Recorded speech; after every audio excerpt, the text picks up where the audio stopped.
జై జవాన్ జై కిసాన్. నేడు భారతదేశంకి స్వాతంత్రం వచ్చిన తర్వాత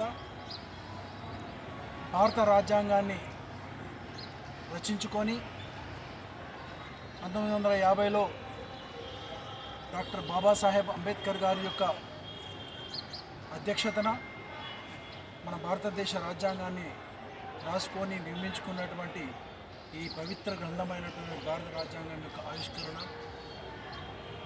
చేసి ఈరోజు 75 సంవత్సరాలు పూర్తి చేసుకున్న సందర్భంగా భారతదేశ ప్రజలకు మరియు నిర్మల్ జిల్లా ప్రజలకు మరియు కార్యకర్తలకు ముఖ్య నాయకులకు మన గణతంత్ర దినోత్సవ శుభాకాంక్షలు తెలియజేస్తూ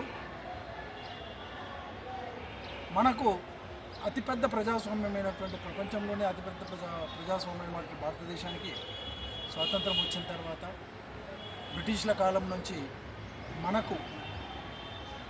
మనకంటూ ఒక రాజ్యాంగము, మనకంటూ ఒక నియమ నిబంధనలు ఉండాలని చెప్పేసి మన పెద్దలు తలిచి దాన్ని రచించడానికి బాబాసాహెబ్ అంబేద్కర్ గారికి బాధ్యత ఇవ్వడం జరిగింది. వారు ఆ బాధ్యతను చాలా సక్రమంగా, చాలా బాధ్యతగా నిర్వర్తించి మనకు ఒక పవిత్ర గ్రంథంగా ఇవాళ భారతదేశ కాన్స్టిట్యూషన్ ఆఫ్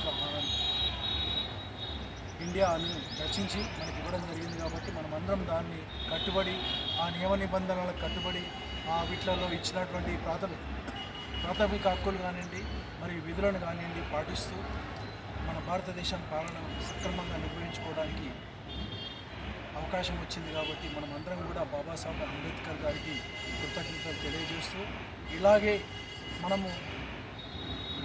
వికసిత్ భారత్ అమృత్ కాల్లో ఉన్నాం. కాబట్టి 100 సంవత్సరాలు నింపుకొని మనం అభివృద్ధి చెందిన భారతదేశంగా ఈ రాజ్యాంగంను అనుసరిస్తూ మన ప్రియతమ నాయకులు నరేంద్ర మోదీ గారి యొక్క నాయకత్వంలో మనం భారతదేశాన్ని అభివృద్ధి చేసుకుంటామని చెప్పి తెలియజేస్తూ, మీ అందరికీ కూడా మరొకసారి భారతదేశ గణతంత్ర దినోత్సవ శుభాకాంక్షలు తెలియజేస్తూ, భారత్ మాతాకి జై. భారత్